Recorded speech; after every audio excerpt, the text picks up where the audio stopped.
ओम अज्ञानतिमिरन्धस्य ज्ञानाञ्जनशलाकया चक्षुरुन्मीलितं येन तस्मै श्रीगुरुवे नमः। श्रीचैतन्यमनोभीष्टं स्थापितं येन भूतले स्वयं रूप कदा मह्यं ददाति स्वपदान्तिकं। वन्देऽहं श्रीगुरु श्रीयुतपदकमलं श्रीगुरून् वैष्णवांश्च श्रीरूपं साग्रजातं सहितं रघुनाथान्वितं तं सजीवं साद्वैतं सावधूतं परिजनसहितं कृष्णचैतन्यदेवं श्री राधा कृष्ण पादान सहगन ललिता श्री विशाखान्विताश्च। हे कृष्ण करुणा सिंधु दीनबंधु जगतपते गोपेश गोपिका कांत राधा कांत नमोस्तुते। तप्त कांचन गौरांगी राधे वृंदावनेश्वरी वृषभानुसुते देवी प्रणमामि हरिप्रिये। वाञ्छाकल्पतरुभ्यश्च कृपा सिन्धुभ्येव च पतितानां पावनेभ्यो वैष्णवेभ्यो नमो नमः। जय श्री कृष्ण चैतन्य प्रभु नित्यानंद श्री अद्वैत गदाधर श्रीवासादि गौर भक्त वृंद। हरे कृष्ण कृष्ण कृष्ण हरे हरे हरे राम राम राम हरे हरे। नमो विष्णुपादाय कृष्ण प्रेष्ठाय भूतले श्रीमते भक्ति वेदांत स्वामिनिति नामिने। नामस्ते सरस्वते देवे गौरवाणी प्रचारिणे निर्विशेषा शून्यवादी पाश्चात्य देश तारिणे। ग्रंथराज श्रीमद् भागवतम स्कंद संख्या 1 अध्याय संख्या 13 और श्लोक संख्या 50। आज का स्क्रीन शेयर कर दूं? हाँ, स्क्रीन शेयर कर दीजिए, बिल्कुल।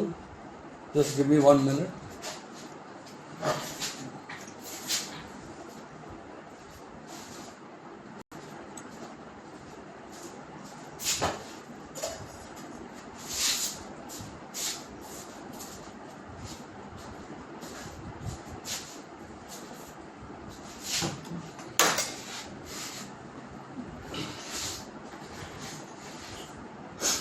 निष्पादितं देवकृत्यम् अवशेषं प्रतीक्षते तावत् यूयम् अवेक्षोधं भवेत् यावत् इह ईश्वरः। निष्पादितं देवकृत्यम् अवशेषं प्रतीक्षते तावत् यूयम् अवेक्षोधं भवेत् यावत् ईश्वरः। निष्पादितं देवकृत्यम् अवशेषं प्रतीक्षते तावत् यूयम् अवेक्षोधं भवेत् यावत् ईश्वरः। निष्पादितम संपन्न देवकृत्यम देवताओं की ओर से जो कुछ होना था, अवशेषम शेष प्रतीक्षते प्रतीक्षित होकर, तावत उस समय तक, यूयम तुम सारे पांडव, अवेक्षोधम देखो तथा प्रतीक्षा करो, भवेत होवे, यावत जब तक, इह इस संसार में, ईश्वरः परमेश्वर। अनुवाद पढ़ता हूँ श्रील प्रभुपाद द्वारा। भगवान ने देवताओं की सहायता करने का अपना कर्तव्य पहले ही पूरा कर दिया है और जो शेष है उसके लिए वे प्रतीक्षारत हैं। तो सभी पांडव तब तक प्रतीक्षा कर सकते हो जब तक भगवान इस धरा पर हैं। इसका तात्पर्य पढ़ता हूँ श्रील प्रभुपाद द्वारा, ध्यानपूर्वक सुनिए। भगवान अपने धाम कृष्ण लोक से, जो बैकुंठ में सर्वोच्च लोक है, इस धरा पे देव शासकों की सहायता करने के लिए अवतरित होते हैं। जब सारे देवता उन असुरों द्वारा अत्यधिक सताए जाते हैं जो न केवल भगवान से अपितु उनके भक्तों से भी द्वेष रखते हैं। जैसा कि ऊपर कहा जा चुका है, बद्ध जीव अपनी रुचि से भौतिक जगत के साधनों पर प्रभुत्व जताने के उद्देश्य से अपनी प्रबल इच्छा द्वारा प्रेरित होकर भौतिक संगति करते हैं और वे नकली स्वामी बन बैठते हैं। प्रत्येक व्यक्ति नकली ईश्वर बनना चाहता है। ऐसे नकली ईश्वरों में प्रबल होड़ लगती है और ऐसे प्रतियोगी सामान्यतः असुर कहलाते हैं। जब संसार में असुरों की संख्या बढ़ जाती है तो ये जगत भगवत भक्तों के लिए नरक बन जाता है।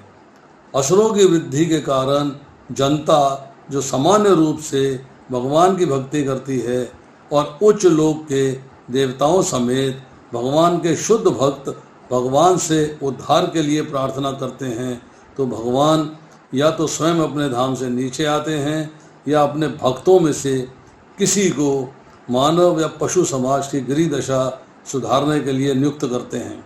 ऐसी अशांति केवल मानव समाज में ही नहीं अपितु पशुओं पक्षियों या अन्य जीवों के बीच जिनमें उच्च लोक के देवता सम्मिलित हैं मचती रहती है।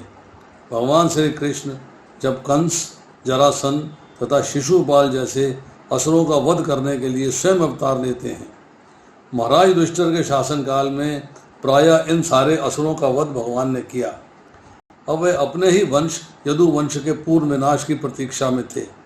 वे अपने नित्य धाम जाने से पूर्व इस वंश को समेट लेना चाहते थे। नारद ने विदुर की तरह यदु वंश के आसन्न विनाश की बात प्रकट नहीं होने दी, किंतु अप्रत्यक्षतः उन्होंने राजा तथा उनके भाइयों से संकेत कर दिया कि वे इस घटना के घटने तथा भगवान के प्रयाण करने तक की प्रतीक्षा करें। चर्चा चल रही है, नारद जी उपदेश दे रहे हैं युधिष्ठिर महाराज को। अब आज के श्लोक में चर्चा ये आ रही है कि भगवान ने देवताओं की सहायता करने के अपने कर्तव्य को पहले ही पूरा कर दिया। भगवान भगवत गीता के 3 अध्याय के 21वें श्लोक में कहते हैं, यत् यत् आचरति श्रेष्ठः तत् तत् एव इतरः जनाः स यत् प्रमाणं कुरुते लोक तत् अनुवर्तते। महापुरुष जो आचरण करता है सामान्य व्यक्ति उसी का अनुसरण करते हैं। जब वह अनुसरणीय कार्यों से जो आदर्श प्रस्तुत करता है संपूर्ण विश्व उसका अनुसरण करता है। तो भगवान ने एक बात कही कि समाज के अंदर जो श्रेष्ठ जन हैं, जो सीनियर्स हैं, प्रबुद्ध हैं, विद्वान हैं, समझदार हैं, इंटेलिजेंट हैं, वो जो आचरण करेंगे सामान्य जन जो है उसी को फॉलो करते हैं, उसी को रोल मॉडल बना लेते हैं, उसी के पद चिन्हों में चलने का प्रयास करते हैं। बट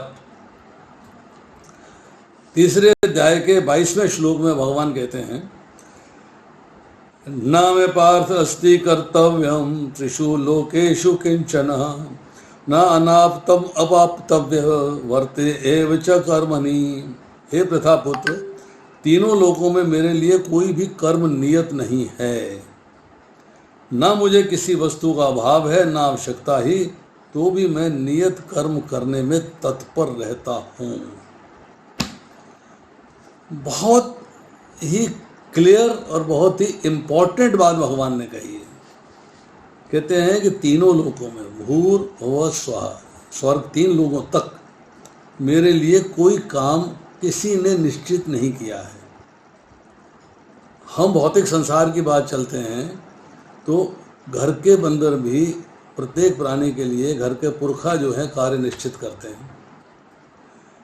जॉब एम्प्लॉयमेंट होती है तो जो स्वामी होता है, जो मालिक होता है, जो एम्प्लॉयर होता है, वो अपने एम्प्लॉय के लिए ड्यूटीज़ को निश्चित करता है कि आपको ये काम करना है, आपको ये करना है, आपको ये करना है। भगवान सबके स्वामी हैं, उनके लिए कोई कार्य नियत नहीं। Nobody can prescribe any duty to him. कोई उनके लिए कार्य नियत नहीं कर सकता। परंतु भगवान कहते हैं इन स्पाइट ऑफ दैट मेरे लिए कोई कार्य नियत नहीं है, फिर भी मैं कार्य करता हूं। मेरे लिए कोई कार्य किसी ने निश्चित नहीं किया है, तब भी मैं कार्य करता हूं। अगले श्लोक में कहते हैं यदि ही अहम वर्ते हम जातु कर्मणि अतीन्द्रतः मम वर्तम अनुवर्तन्ते मनुष्या पार्थ सर्वशः। क्योंकि यदि मैं नियत कर्मों को सावधानी पूर्वक ना करूं तो हे पार्थ, ये निश्चित है कि सारे मनुष्य मेरे ही पथ का अनुसरण अनुगमन करेंगे। The who prescribes duty for Lord, भगवान के लिए किसने कार्य नियत किए हैं? भगवान के लिए कार्य किसने नियत किया? नाउ इसी भगवान अपने कार्य खुद नियत करते हैं कि this is my duty, I have to perform. कोई उनके लिए कार्य को नियत नहीं करता है। रिक्वेस्ट लगाते हैं कि भगवान दुष्टों से हमारा परित्राण करिए, हमको छुटकारा दिलाइए, दुष्टों का संहार करिए और साधुओं का परित्राण करिए, मतलब हमारी रक्षा करिए। हमने भगवान से गुहार लगाई, हमने रिक्वेस्ट किया, हमने प्रार्थना करी, हमने अनुरोध किया। भगवान कहते हैं यस। 3 शब्द अगर मैं लेके चलूं ऐसे हैं जो हम लोगों ने भगवान को दिए और भगवान उसको अपनी ड्यूटी समझ के कर रहे हैं। हमने रिक्वेस्ट लगाई है, हमने उनको ऑर्डर नहीं दिया। We have not ordered him, we have just requested him. 3 शब्द कौन से हैं? दीनानाथ, दीननायक। हम दीनहीन हैं, भगवान हमारे नायक हैं, भगवान हमारी रक्षा करते हैं, भगवान हमारे स्वामी हैं। दूसरा, पतित पावन। हम पतित हैं, मीन्स भौतिक संसार के कार्यों में उलझे हुए हैं, भगवान का स्मरण नहीं करते। भगवान के स्मरण के लिए हमारे पास टाइम नहीं है। स्मरण कैसा होना चाहिए? भगवान कहते हैं अनन्य चेता सत्यम यो माम स्मृति नित्यशय। तेरे चिंतन में मेरे सिवाय और कोई होना नहीं चाहिए। मन मना भवमद भक्तो मद्याजी माम नमस्कुरु। अपना मन मुझे दे दो, तेरे मन में मेरे सिवाय कोई होना नहीं चाहिए। तस्मात् सर्वेषु कालेषु माम अनुस्मर युद्धचय। हर काल में, हर समय में, हर क्षण में मेरा चिंतन करो। अनन्य चिंतो युक्तो माम, कि तुम्हारे चिंतन में किसी अन्य का स्थान नहीं होना चाहिए, केवल मेरा स्थान होना चाहिए। भगवान ने कहा कि तुम पतित हो, इसलिए पतित हो कि तुम मेरा स्मरण न करके जिसके तुम अंश हो। हम भगवान को परम पिता कहते हैं। हम परम पिता का स्मरण न करके हम भौतिक संसार का स्मरण करते हैं, उसके अंदर अपने सुख के, अपने भोग के लिए, अपने ऐश्वर्य के लिए उलझे रहते हैं, इसलिए हम पतित हैं। और भगवान है पतित पावन, अर्थात हम पतितों का उद्धार करने वाले, उद्धार करते हैं। कैसे करते हैं अभी मैं इसकी चर्चा करूँगा। और तीसरा शब्द हमने भगवान को दिया भक्त वत्सल, कि जो भगवान की भक्ति करते हैं भगवान उनके प्रति वात्सल्य दिखाते हैं, पिता का कर्तव्य पूरा करते हैं। हम भगवान के प्रति समर्पण करते हैं तो भगवान जो है अपना कर्तव्य करते हैं कि हमारे समर्पण को स्वीकार करके हमारी रक्षा करते हैं।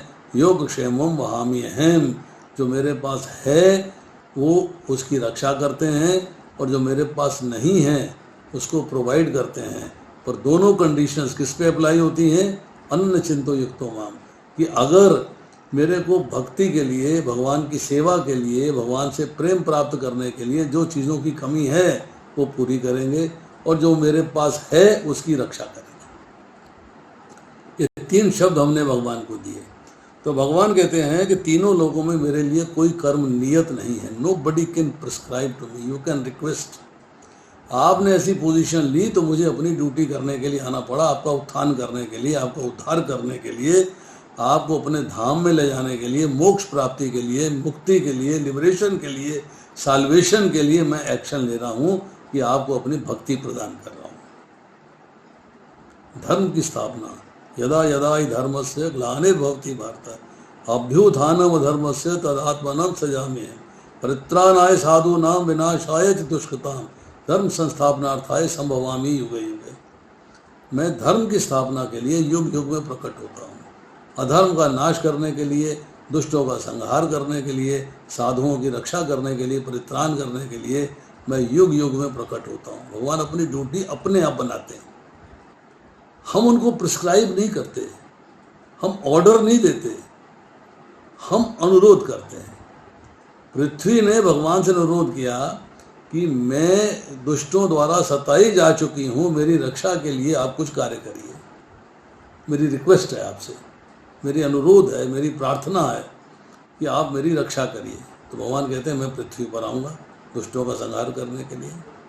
तो भगवान अपना जो कर्म है वो खुद नियत करते हैं, कोई उनके कर्म को प्रिस्क्राइब नहीं करता, कोई उनके लिए ऑर्डर नहीं देता।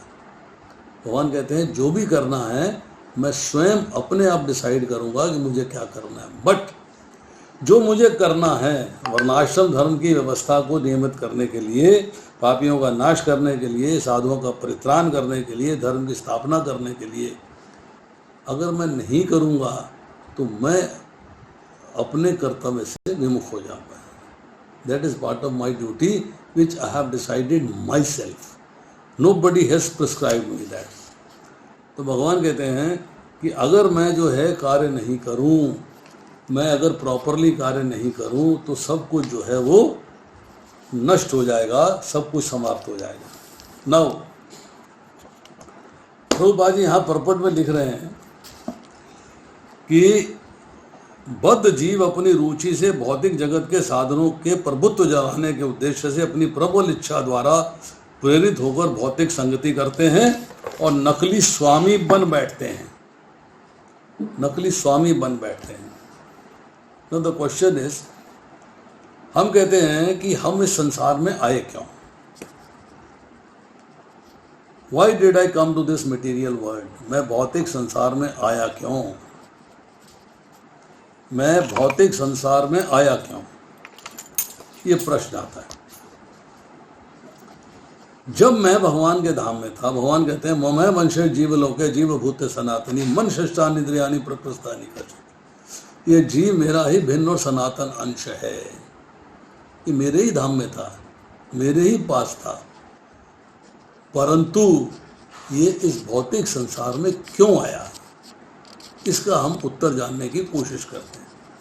We want to know what is the cause, what is the reason that why did I come to this material world. पहला प्रश्न, अगर मैं भगवान का शुद्ध भक्त हूं, originally a pure servant of the lord, originally भगवान के धाम में, फिर मैं संसार में क्यों आया हूं? उस संसार में अज्ञान नहीं है, देयर इज नो इग्नोरेंस। फिर मैं इग्नोरेंट क्यों हो गया? फिर मैं अज्ञान में क्यों आ गया? मैं उतना वंडरफुल प्लेस जिसको मुक्ति कहते हैं, मोक्ष कहते हैं, जाने की आज कोशिश करते हैं, आज मुक्ति प्राप्त करने की कोशिश करते हैं। व्हाट इज मुक्ति? मुक्ति मीन्स कि मैं इस भौतिक संसार जिसमें रह रहा हूँ इसमें लौट कर नहीं आऊँ। भगवान कहते हैं आ ब्रह्म भुवना लोका पुनर्वर्तनो अर्जुना माम उपेत्याद कौनते पुनर्जन्म न विद्यते, कि ब्रह्मा जी से लोक से लेके और निम्नतम दाताल लोक तक सारे के सारे लोग दुखों के घर हैं, और दुख क्या है? जन्म और मृत्यु का चक्र।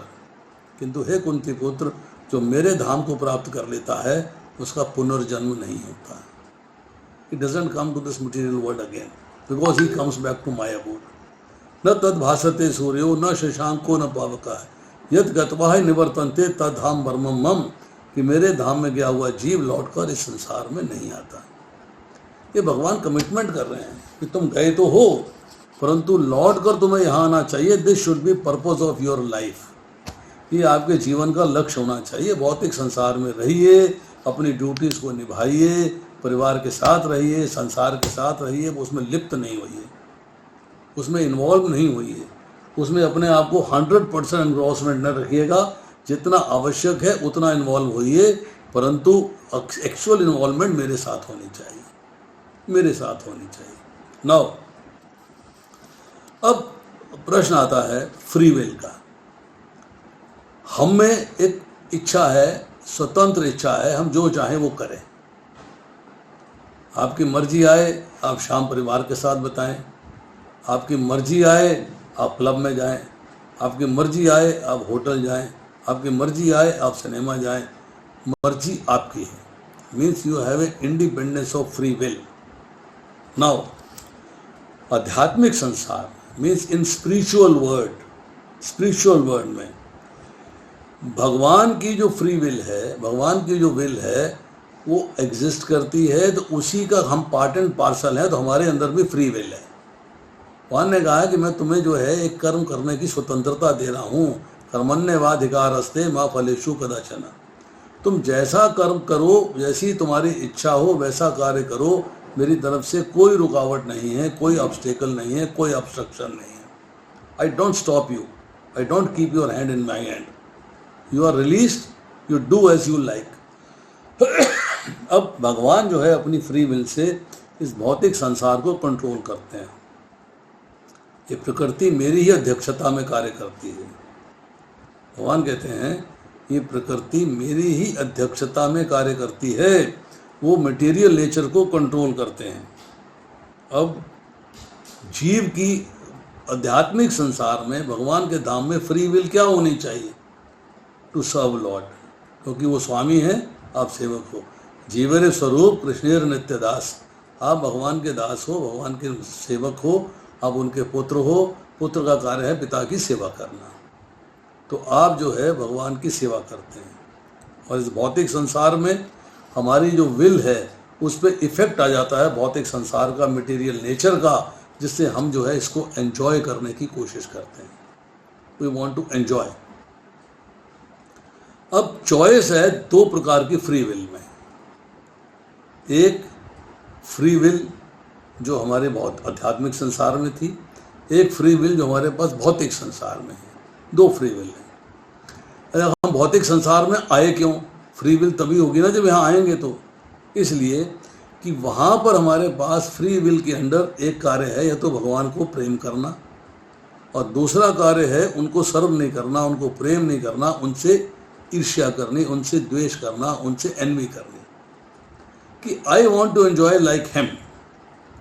एक है कि he is the master and I am the servant, वो मास्टर है, मैं सर्वेंट हूँ, मुझे उनकी सेवा करनी है।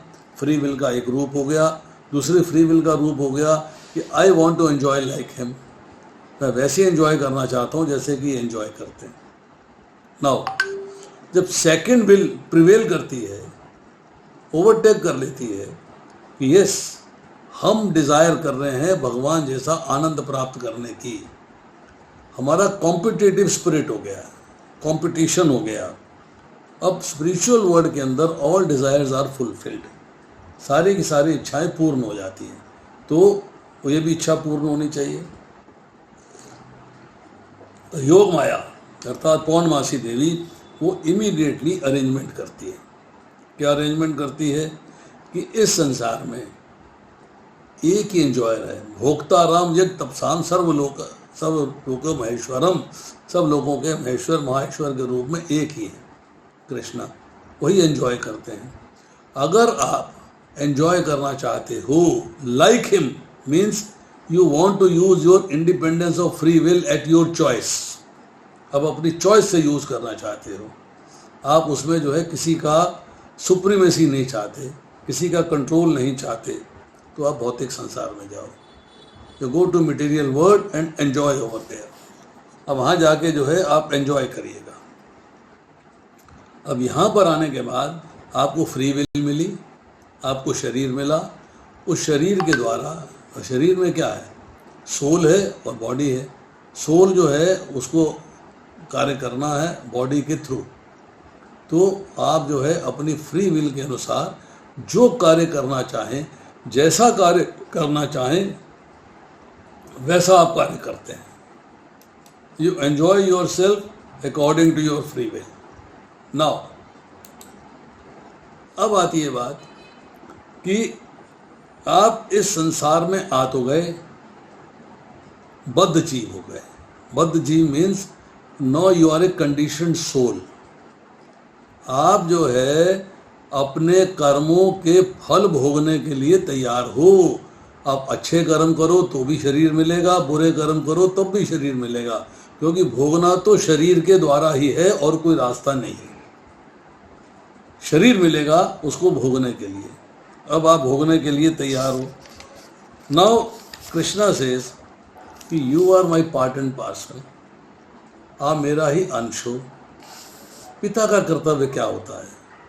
कहते पुत्र कुपुत्र हो सकता है, पिता कुपिता नहीं होता है। भगवान ने कहा कि मेरी संतान, मेरा बालक, मेरा पुत्र मेरा ही अंश इस भौतिक संसार में एंजॉय करने के लिए जा रहा है। मैं पिता होने के नाते उसको अकेला नहीं छोड़ सकता। तो भगवान जो है आपके हृदय में विराजमान हो जाते हैं। कठोपनिषद, मुंडक उपनिषद, श्वेताश्वर उपनिषद में उल्लेख आता है कि हृदय रूपी गुफा में बैठे हुए दो लोग हैं। एक भगवान जो अभोक्ता है, असंग है, अनुमंता है, साक्षी है, उपदृष्टा है। He is observing what the soul is doing. Soul जो है वो कर्मों का भोक्ता है, एंजॉयर है, fruits of his actions. Now अब भगवान कहते हैं कि आप यहाँ तो आ गए हो, बट आपको मेरे धाम से गए थे। मेरा कर्तव्य बनता है, मेरी ड्यूटी बनती है कि मैं आपको अपने धाम में लेके आऊँ। I should bring back to you, but कर्म फल तो तुमको भोगने हैं क्योंकि तुमने कार्य किए हैं, और उनका फल भी मुझे देना है। माँ फलेषु कदाचन, क्योंकि फल भी मुझे देना है। बट मैं उसमें जो है निष्पक्ष हूँ, पार्शियलिटी नहीं है। मैं निष्पक्ष हूँ, मेरे लिए कोई पार्शियलिटी नहीं है कि आपको फेवर करूँ, आपको फेवर ना करूँ। जैसा करोगे वैसा भरोगे, जैसा बीज बोओगे वैसा पेड़ निकलेगा। बबूल बोओगे तो बबूल निकलेगा, आम बोओगे तो आम निकलेगा। एक जज की कुर्सी पे बैठा हुआ जज जो है वो सारे साक्ष्य देखता है, सारे प्रूफ देखता है, ऑनेस्टली जब डिसीजन लेता है तो पनिशमेंट भी देता है और रिलीज भी करता है। दोनों चीज़ें हैं उसके पास। तो भगवान कहते हैं कि अब तुमको जो है यहाँ रहना नहीं है। Ultimately you have to come back to my place. But आओगे कैसे? How will you come? तुम्हारा मन तो भौतिक संसार में भोग विलास में एंजॉय करने में उलझा हुआ है। तुम उस उलझेपन के अंदर मेरे पास कैसे आओगे? How will you come back to me? वो क्या तरीका है कि तुमको मेरे पास आने के लिए प्रेरणा मिले, मेरे पास आने के लिए प्रेरणा करे? तो एक हम सुनते आ रहे हैं दोहा कबीर जी का, दुख में सुमरन सब करे, सुख में करे न कोई। जो सुख में सुमरन करे तो दुख काहे को होए। मतलब जो दुख होता है तो भगवान का स्मरण होता है। मीन्स आपके लिए अब तीन चीज़ें हो गई। एक है रियलाइज योर मिस्टेक, कि आपने यहाँ पे कंपटीशन किया और भौतिक संसार में आ गए, आपने आध्यात्मिक संसार छोड़ा। This mistake you have to realise. और रीज़न क्या था इस मिस्टेक करने का वो भी आपको अंडरस्टैंड करना है। रीज़न था एनवी, मैंने ईर्ष्या करी, मैंने द्वेष किया, वो रीज़न था। नाउ तीसरा काम है to come back to my abode, मेरे धाम में वापस आना, to come back to spiritual world. ये तीन काम आपको समझने चाहिए। अब आपको दुख देना है तभी तो स्मरण करोगे मेरा। कर्म फलों के अनुरूप आपको दुख मिलता है, और मैंने जिम्मेदारी दी है कर्म फलों के अनुरूप आपको दुख देने के लिए दुर्गा जी की। हम उनकी पूजा करते हैं, आराधना करते हैं, सेवा करते हैं, मंदिर जाते हैं, दर्शन करते हैं, उनसे सुख शांति की प्रार्थना करते हैं। क्यों प्रार्थना कर रहे हो? दुख है तभी तो कर रहे हो ना। अगर आपके पास सुख है तो फिर आप क्यों मांगोगे? अगर आपके पास शांति है तो आप क्यों मांगोगे? आपको कष्ट नहीं है तो क्यों परेशानी में हो?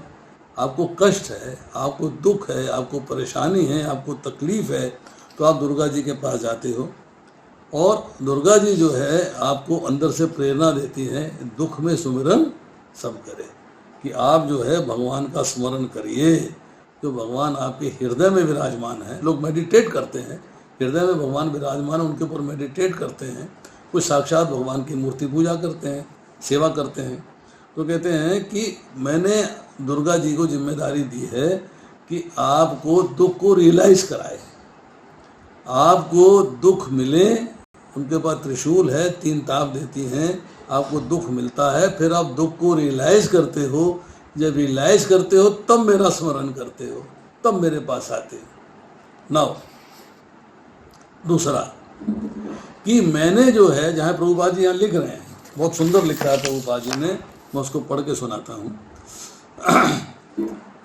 भगवान के शुद्ध भक्त भगवान से उद्धार के लिए प्रार्थना करते हैं तो भगवान या तो स्वयं अपने धाम से नीचे आते हैं या अपने भक्तों में से किसी को मानव या पशु समाज की गिरी दशा सुधारने के लिए नियुक्त करते हैं। Means now Krishna sends his devotees.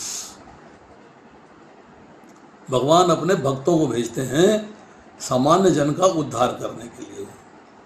समय समय पर भक्त आए, वैष्णव आए, भक्त आए, गुरु आए।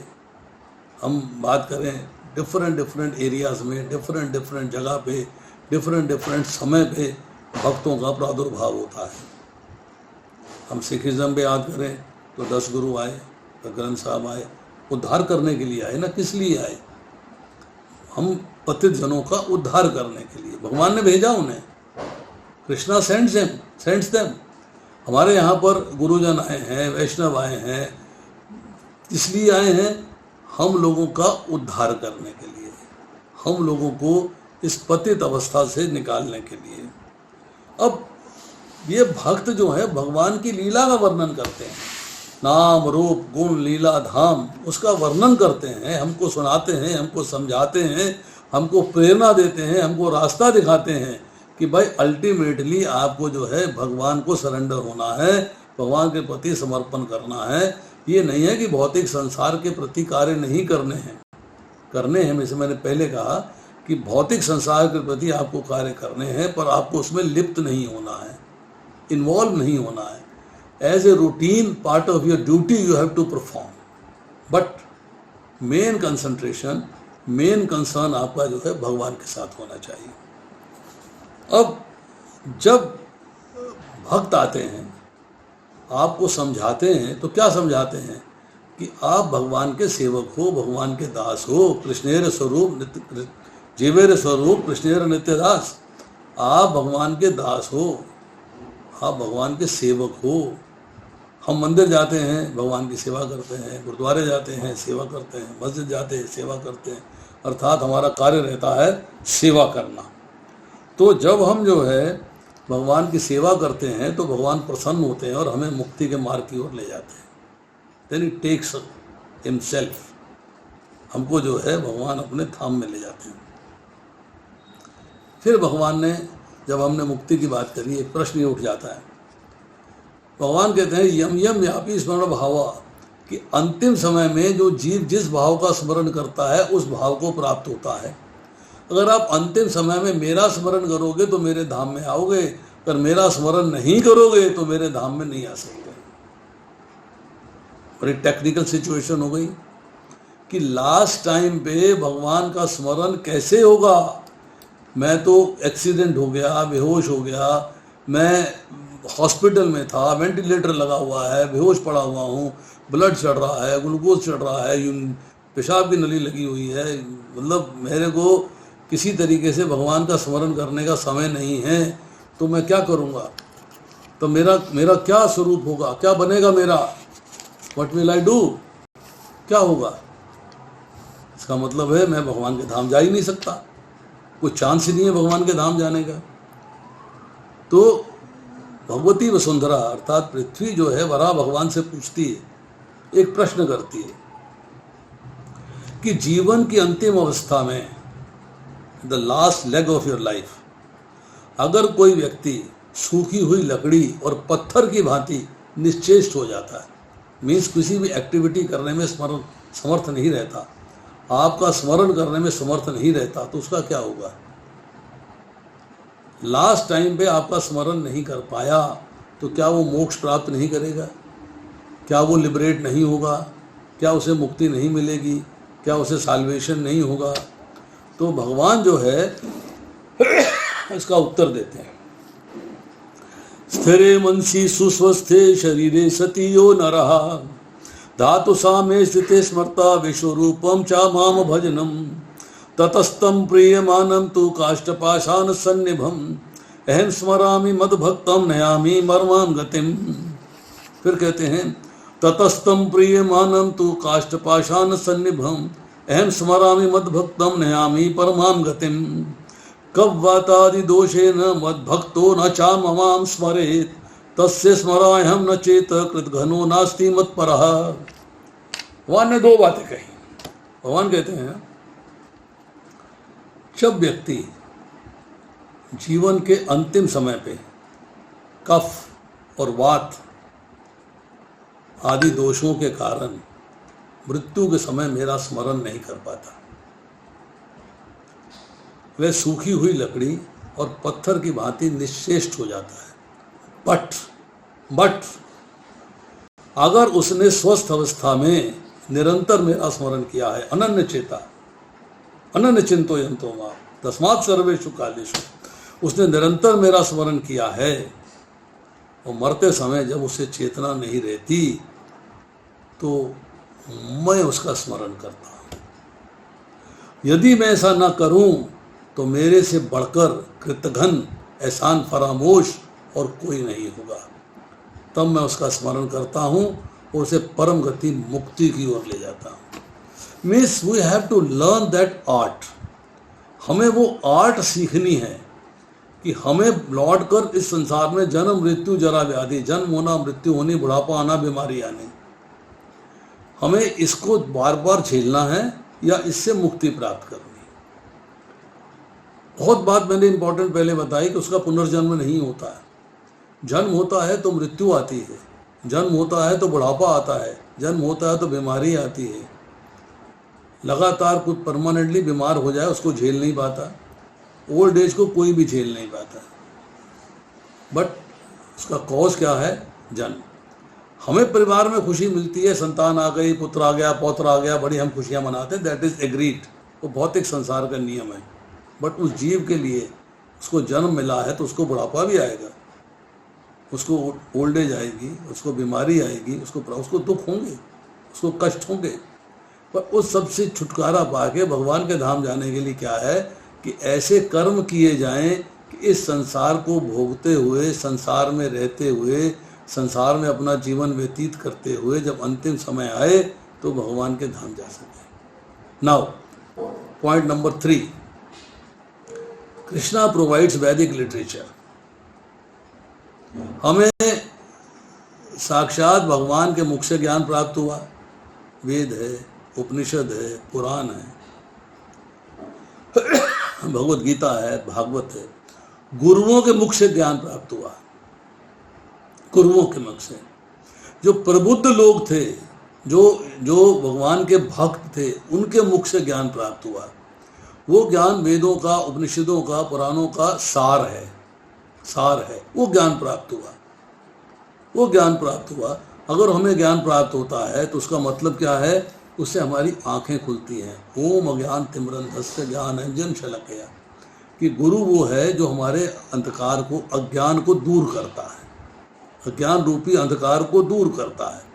हमें जो गु और रू, गु का मतलब है अंधकार, ज्ञान, अज्ञान, रू का मतलब है दूर करने वाला। जो हमारे अज्ञान को दूर करते हैं वो गुरु हैं। और गुरु जो है कहाँ से ज्ञान दूर करते हैं? क्योंकि उनके अंदर स्वयं प्रकाशित वैदिक शास्त्र हैं, उनके पास पूर्ण ज्ञान है। उन्होंने पढ़ाई नहीं करी हो तो भी कोई बात नहीं। एक ऋषि पुत्र हैं सत्यकाम, ज्वाला ऋषि के पुत्र हैं। पिता ने उनको गुरुकुल भेज दिया, गुरु के पास गए। गुरु हैं हरिद्रमुत ऋषि। ये कथा आपको छांदोग्य उपनिषद 4 खंड 4 अध्याय 9वां श्लोक है। गुरु ने कहा कि तुमको मुझसे ज्ञान प्राप्त करना है तो वन में जाओ, ये 400 गाय ले जाओ, जब 1000 गाय हो जाए तो लौट कर आ जाना, मैं तुम्हें ज्ञान प्राप्त कराऊंगा, मैं तुम्हें ज्ञान दूंगा। बड़े खुश, अरे गुरु ज्ञान देने को तैयार हो गए हैं, गुरु ज्ञान देने को तैयार हो गए हैं। एक शर्त बांध दी है, मैं 400 गाय लेके चला जाता हूँ। उसमें 400 गाय भी थी, उसमें सांड भी थे, सब पूरा गोवंश था। वन में गए, गाय चरा रहे हैं, भजन कर रहे हैं, गाय चरा रहे हैं, भजन कर रहे हैं। 1000 हो गई तो लौट के वापस आ रहे हैं। जब लौट के वापस आते हैं तो एक जगह रास्ते में जो है निद्रा में सो गए। जब तो सवेरे उठते हैं तो ज्ञान स्वयं प्रकाशित है। जब गुरु पूजा करते हैं तो कहने दिव्य ज्ञान हृदय प्रकाशितो, मतलब ज्ञान जो है स्वयं प्रकाशित हो गया है। उनको कुछ पढ़ने की जरूरत नहीं पड़ी है, उनको जो है उसको ज्ञान प्राप्त करने की जरूरत नहीं पड़ी है।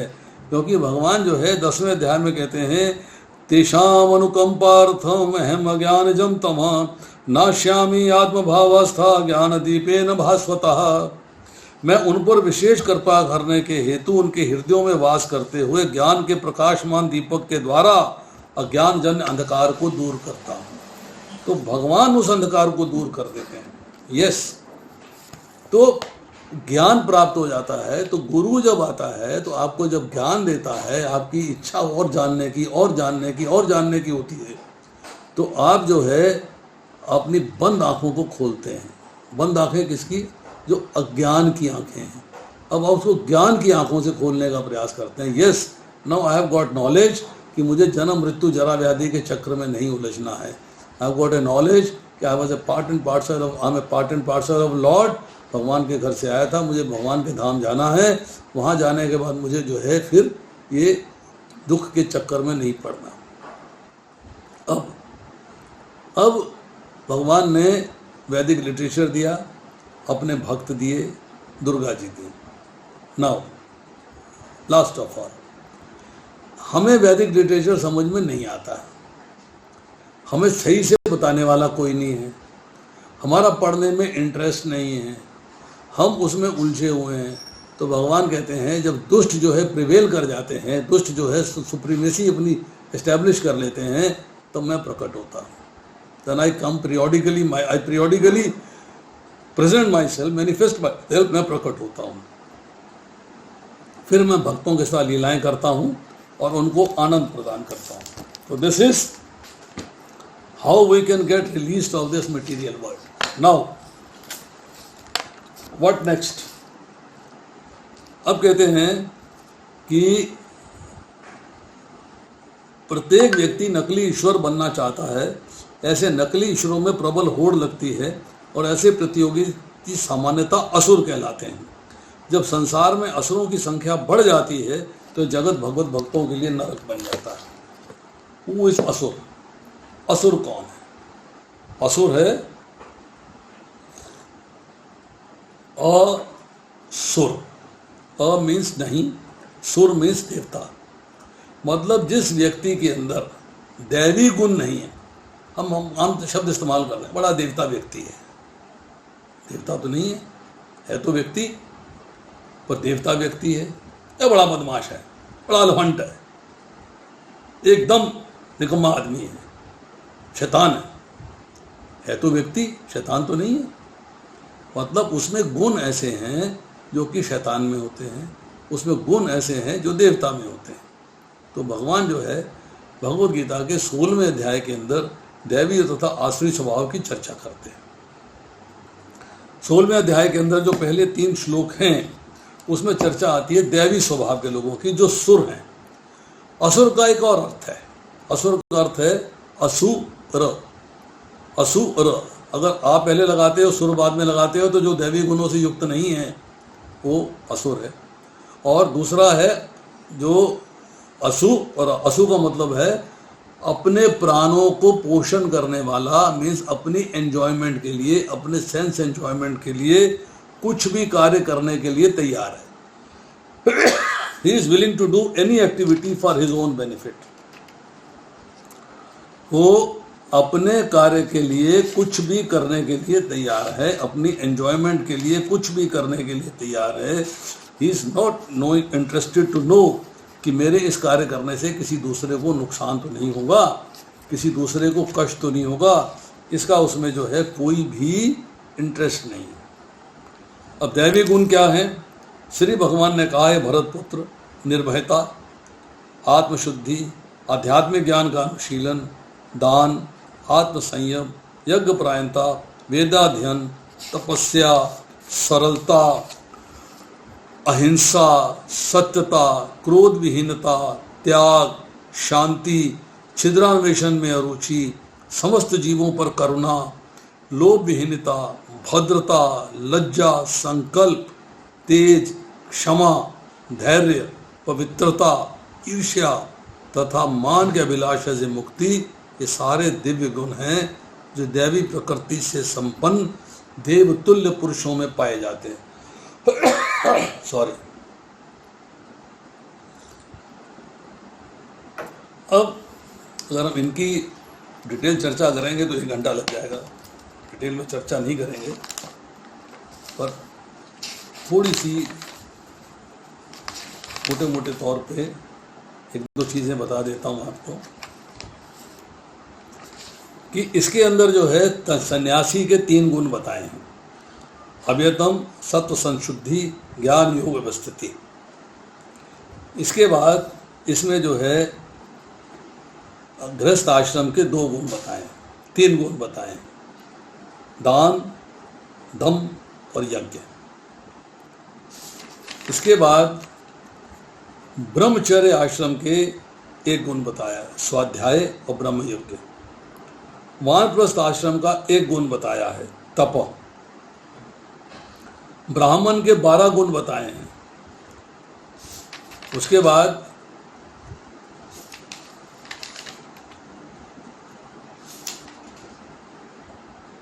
क्षत्रिय के 3 गुण बताए हैं, तेज, क्षमा, धृति। ब्राह्मण के गुण बताए हैं, आर्जवम, अहिंसा, सत्य, अक्रोध। उसके बाद शुभ, त्याग, शांति, अपैशुनम, दया। भगवान की दया में और भक्तों की दया में क्या अंतर है, साधारण भक्तों की दया क्या है, वैष्णव की दया क्या है, भगवान की दया क्या है, हमें जानना चाहिए। अलोलुपत्वम, मार्दवम, हे अचापलम। क्षत्रिय के गुण बताए हैं, तेज, क्षमा, धृति। उसके बाद वैश्य के 2 गुण बताए हैं, शौच और अद्रोह। और लास्ट में जो है शूद्र का 1 गुण बताया है, नाति मान्यता। अब इसके बाद जो है भगवान कहते हैं जो असुर व्यक्ति है, असुर के गुण क्या है, किस व्यक्ति को असुर कहा जाएगा, मतलब जिसमें दैवी गुण नहीं हैं तो उसकी क्या क्वालिटी है। तो उसके लिए बोलते हैं दम्भ दर्पो अभिमानश्च क्रोध पारुष्यम एव च अज्ञानम च अभिजातस्य पार्थ संपदा आसुरीम। हे प्रथा पुत्र, दंभ, दर्प, अभिमान, क्रोध, परुषता और अज्ञान ये आसुरी स्वभाव वालों के गुण हैं। जो व्यक्ति, जिसकी चर्चा यहाँ हो रही है कि प्रत्येक व्यक्ति नकली ईश्वर बनने का प्रयास करता है, उसके अंदर क्या है, सिनफुल नेचर। अपने आप को धार्मिक दिखाता है पर है सिनफुल। धार्मिक कार्य को करता है धार्मिक दिखाने के लिए, पर एक्चुअल में ऐसा नहीं है। इसको कहते हैं दंभ। दंभ shows that he is religious but he is actually irreligious। प्राण, शरीर, धन, संपत्ति, आदर, महिमा आदि को प्रधानता है। I want this.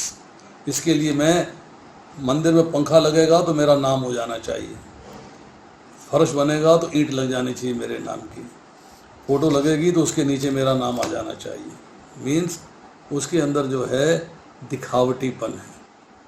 Darpa means घमंड। 4-5 गुण हैं, इसकी चर्चा करेंगे। घमंड किसका है? घमंड है धन का, आई एम वेरी रिच, ज्ञान का, आई एम वेरी इंटेलिजेंट, अच्छे परिवार का, belong to a very opulent family, जमीन का, जायदाद का, शक्ति का, सत्ता का, भक्ति का, यश का, प्रतिष्ठा का, संप्रदाय का, अनुयायियों का, मेरे फॉलोअर्स हैं, मेरे चमचे हैं, मेरे चेले हैं, मेरे चांटे हैं, इन सब का दर्प करता, घमंड करता।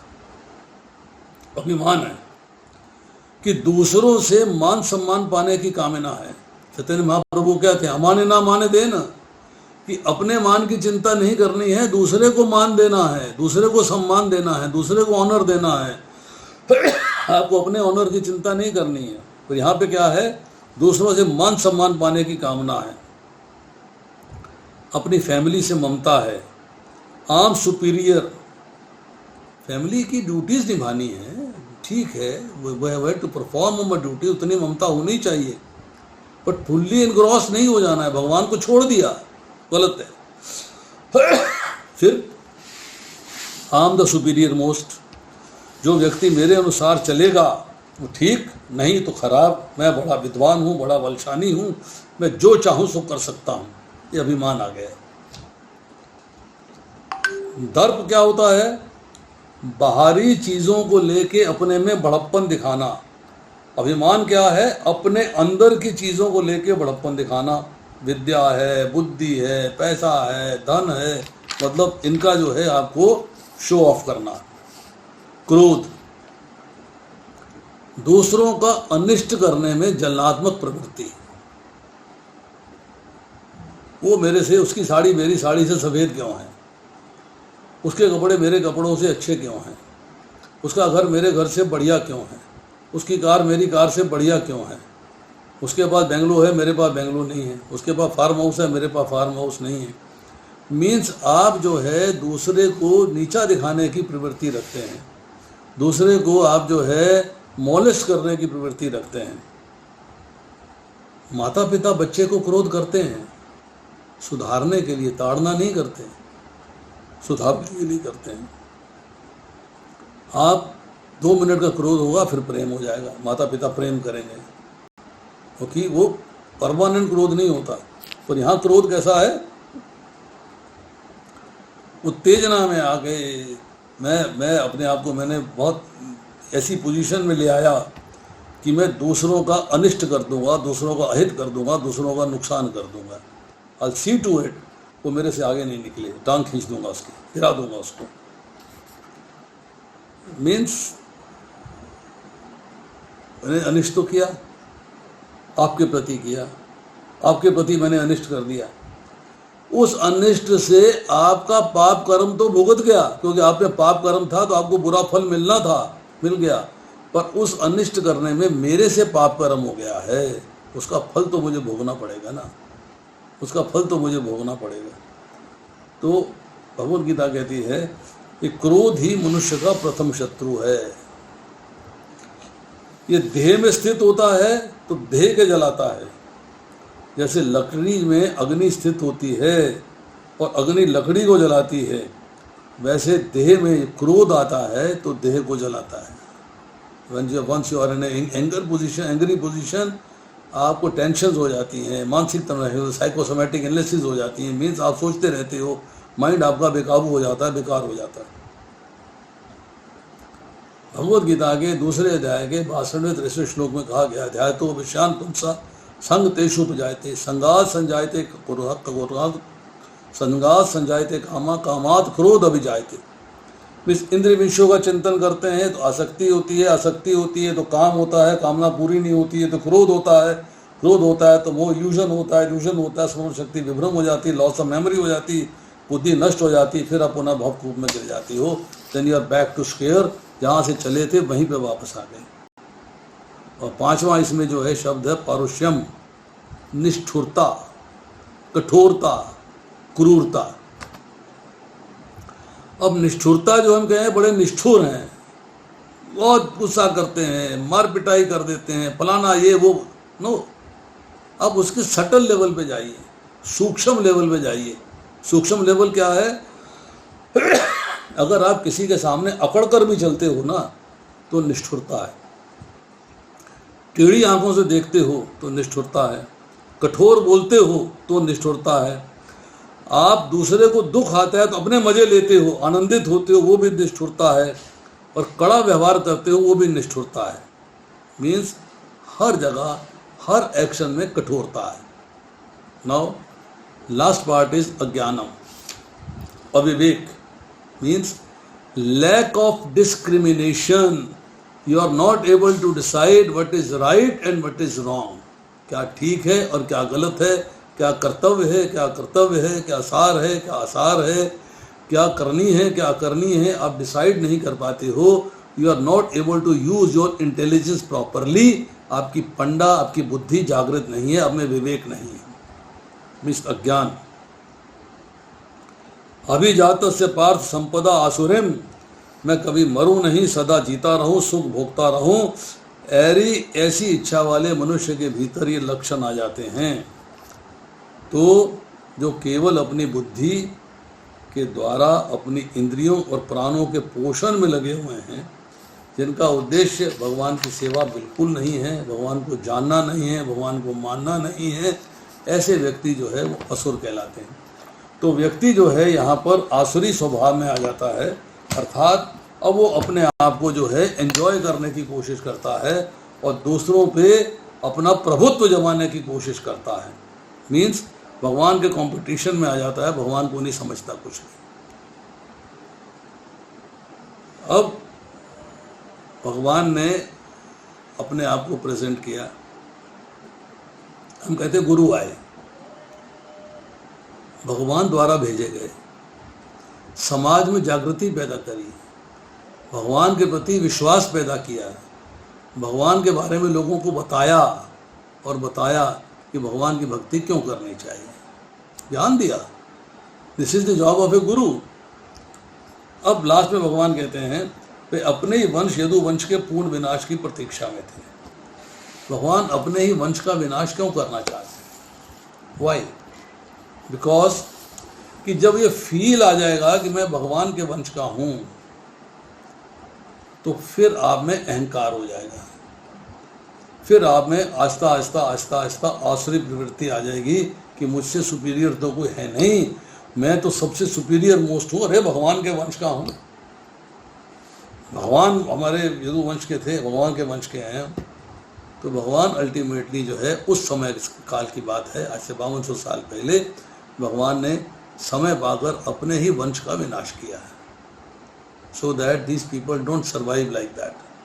इनमें जो इस वक्त अहंकार आ जाएगा, जो इनकी बुद्धि भ्रष्ट हो जाएगी, जो संसार को एंजॉय करने की कोशिश करेंगे, संसार में जो है गलत सलत कार्य करेंगे, कठोरता हो जाएगी, निष्ठुरता हो जाएगी, आस्ता आस्ता आस्ता जो है मेरे वंश के होते हुए भी इनमें आसुरी स्वभाव आ जाएगा, तो मुझे इन्हें नष्ट करना। तो एक पूरा प्रकरण है कि भगवान ने कैसे लीला रची है अपने वंश को नष्ट करने के लिए। तो यहाँ पर जो है संकेत किया गया है कि इस घटना के घटने तथा भगवान के प्रयाण करने तक की प्रतीक्षा करें। युधिष्ठिर महाराज से कहा जा रहा है, no you have to wait till that time, time will come, you will have to wait till that time. Thank you very much. अभी इतना ही, शेष फिर कोई क्वेश्चन है किसी का तो पूछ सकता है।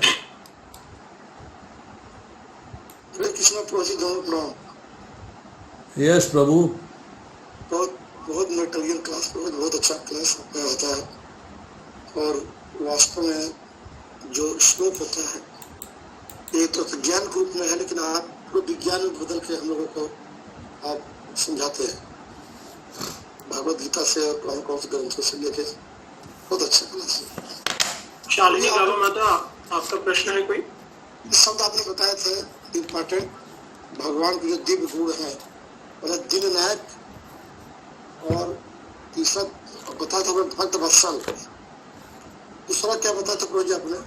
एक है दीनानाथ, दीन नायक जी, दीनों के नाथ है वो जी। दूसरा है पतित पावन, पतित पावन, और तीसरा है भक्त वत्सल। पतित पावन। ये तीन नाम भगवान को हमने दिए हैं कि हम पतित हुए तो भगवान पतित पावन बने, हम दीनहीन हुए तो भगवान दीनानाथ बने, दीन नायक बने, हम भक्त बने तो भगवान वात्सल्य बरसाने के लिए भक्त वत्सल बने।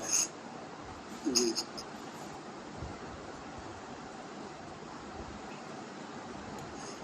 हरे कृष्णा, दंडवत प्रभु जी। शालिनी माता का प्रश्न पहले है प्रभु जी। देवेंद्र प्रभु, प्लीज म्यूट योरसेल्फ। ठीक है प्रभु। हरे कृष्णा प्रभु जी, दंडवत प्रणाम प्रभु जी। आज का लेक्चर आपका बहुत ही अच्छा था, पर हमारी बुद्धि है थोड़ा सा और समझना चाहते। प्रभु जी आपने सबके गुण बताए, शक्तियों के, वैश्यों के। हम हाउसवाइफ्स हैं, हमारे लिए बताइए हमारे क्या कर्तव्य है? हमें अपने अंदर के गुणों को विकसित करना है भगवान को पाने के लिए, उनको प्रसन्न करने के लिए। देखिए, आप एक श्लोक याद रखिए, बस एक श्लोक में सारे आंसर मिल जाएंगे आपको। तणादपि सुनि चैन दौरपि सहिष्णुना अमानिना मान देना कीर्तनीय सदा हरि। हरि का कीर्तन सदा करना है। 3 कंडीशंस प्रिवेल करती हैं उसके लिए। तृणादपि मतलब अपने को तिनके से भी नीचा मानना। दासानुदासानुदासानुदासानुदास, मुकुंदमाला स्रोत में एक श्लोक के अंदर जो है प्रभुपाद जी बहुत बढ़िया उसका व्याख्या करते हैं। श्लोक के अंदर जो है भृत्य भृत्य भृत्य भृत्य भृत्य 7 बार इस्तेमाल हुआ है। मीन्स हमें जो है अपनी सुप्रीमेसी नहीं दिखानी है। We have to consider ourself कि हम दासों के भी दासों के भी दासों के भी, हम कहते हैं हम दासों के दास हैं, अपने आप को मानते नहीं हैं। सीनियर्स के साथ जूनियर्स के साथ क्या संबंध होना चाहिए, इसको हमें समझना चाहिए कि मैं दासानुदास हूँ तो दासानुदास बनना पड़ेगा। किसे? अपने को तृण से भी नीचा मानना, तिनके से भी नीचा मानना। जिसको रौंद कर संसार निकल जाता है, तिनका कभी उफ नहीं करता, कभी उफ नहीं करता। दूसरा, तरोरपि सहिष्णुना, अपने आप को वृक्ष से ज़्यादा सहनशील बनाना। वृक्ष की जड़ हम निकाल लेते हैं, तना निकाल लेते हैं, छाल निकाल लेते हैं, शाखाएं निकाल लेते हैं, पत्तियां निकाल लेते हैं, फल निकाल लेते हैं, फूल निकाल लेते हैं, संपूर्ण वृक्ष को इस्तेमाल कर लेते हैं, पर वृक्ष कभी उफ नहीं करता। सर्दी हो, गर्मी हो, बरसात हो, मौसम कैसा भी हो, वृक्ष कभी उफ नहीं करता है, अपनी पोजीशन पे खड़ा रहता है और आपकी सेवा करता रहता है, आपकी सेवा करता रहता है। तो हमको उफ नहीं करना है। तीसरा, मैंने जैसे पहले चर्चा करी, अमानी ना मान देना कीर्तनीय सदा हरि, मतलब अपने मान की चिंता नहीं करनी। अरे मुझे मान दो, मुझे सम्मान दो, no. Healthy criticism is welcome, ईर्ष्या से नहीं। हेल्दी क्रिटिसिज्म इज वेलकम, वो सुधार के लिए। जैसे मैंने बोला, माता बच्चे को ताड़ना करती है, क्रोध भी करती है, डांटती भी है, डपटती भी है, और बच्चे के सुधार के लिए है। उससे नफरत नहीं करती, उससे गुस्सा नहीं करती। पहले मैंने बोला, पुत्र कुपुत्र हो सकता है, पिता को पिता नहीं होता, माता को माता नहीं होती। हमें दूसरे को मान देना है, पर अगर कहीं क्रिटिसाइज करना पड़ता है तो क्रिटिसाइज भी करना है, पर अपने सम्मान की चिंता नहीं करनी है। अगर आप 3 काम कर लेते हो, फिर हरि का कीर्तन करिए और भगवान के धाम जाइए। ये 3 कामों में सारी चीज़ें सम्मिलित हो जाती हैं। 3 कामों में भगवान का सेवा, नाम रूप गुण लीला धाम का वर्णन करना, वर्णन सुनना, भगवान की साक्षात सेवा करना, श्रवणम कीर्तनम विष्णु स्मरणम पाद सेवनम अर्चनम वंदनम दास्यम साख्य आत्मनिवेदनम अनर्थ निवृत्ति रुचि निष्ठा, ये सारे कार्य आपको 1 by 1 आते चले जाएंगे। अल्टीमेट आप एक स्टेज में आते हो आसक्ति के लेवल पे, भगवान के प्रति आपकी आसक्ति होनी चाहिए, वो हमारी है नहीं। इसके लिए मैं कई बार स्टोरी सुनाता हूँ, मैं फिर बार बार कहता हूँ, फिर आज एक बार रिपीट कर देता हूँ आपको। एक, हम जब कॉलेज के ज़माने में थे, पिक्चर आई थी लैला मजनू, उसकी हम स्टोरी आज इस संदर्भ में बात करते हैं कि मजनू जो है लैला लैला पुकारते हुए रेगिस्तान में चला जा रहा है। चप्पल घिस गई है, मिट्टी चढ़ गई है, बालों में धूल है, दाढ़ी मूंछों में धूल है, कपड़ों में धूल है, मैले हो गए, कुचैले हो गए, फटने वाले हो गए। एक मौलवी जी नमाज पढ़ रहे हैं, उनके आगे से 5-7 बार निकल जाता है। मौलवी जी को क्रोध आ जाता है। मौलवी जी नमाज ख़त्म करते हैं, मजनू को बुलाते हैं, बोले भी तेरे को शर्म नहीं आ रही है, लज्जा नहीं आ रही है, मैं खुदा की इबादत में लगा हूँ तो मेरे सामने से 5-7 बार निकल गया, तूने मुझे डिस्टर्ब कर दिया। मजनू ने क्षमा मांग ली, माफ़ कर दीजिएगा, गलती हो गई, मैं आपसे माफ़ी मांगता हूँ। माफ़ किया, जाओ, बच्चा है, आगे से गलती नहीं करना। अब मजनू उनसे एक सवाल कर दिया, बोले मेरा आपसे एक सवाल है, जवाब देंगे? बोला देंगे। कहते मैं एक लड़की के प्रेम में पागल था, लड़की के प्रेम में, मुझे आप दिखाई नहीं दिए, मैं आपको देख नहीं पाया। आप तो खुदा के प्रेम में पागल थे, मुझे कैसे देख गया, मैं आपको कैसे दिखाई दे गया? वो लेवल लेके आना है। आसक्ति, इतनी आसक्ति होनी चाहिए और कुछ समझ में ना आए। परिवार भी चलाना है, समाज भी चलाना है, रिश्तेदारियां भी निभानी है, बच्चे भी देखने हैं, पति भी देखना है, पत्नी भी देखनी है, माता पिता सास ससुर सब कुछ देखना है। एक लड़की की शादी होती है ना, ससुराल जाती है, माता पिता भी हैं, सास ससुर भी हैं, देवर देवरानी हैं, जेठ जेठानी हैं, पति के मामा मामी, चाचा चाची, बुआ फूफा मौसी मासा सब है। सबको रिस्पेक्ट करती है, सबको आदर देती है, सबको मान देती है, सबको सम्मान देती है, और समर्पण पति को करती है। वो लेवल लेके आना है हमें। वो लेवल जिस दिन आ जाएगा उस दिन हम अपने आप को सफल मानेंगे। तो प्रभु जी आपकी बात तो सारी ठीक है, लेकिन हम यहाँ मटीरियल वर्ल्ड में रहते हैं।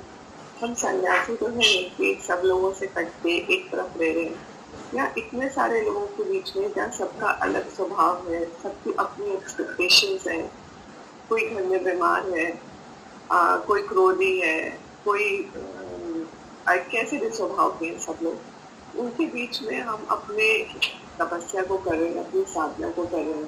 देखिए, उसके बाद यही आर्ट आपको सीखनी है।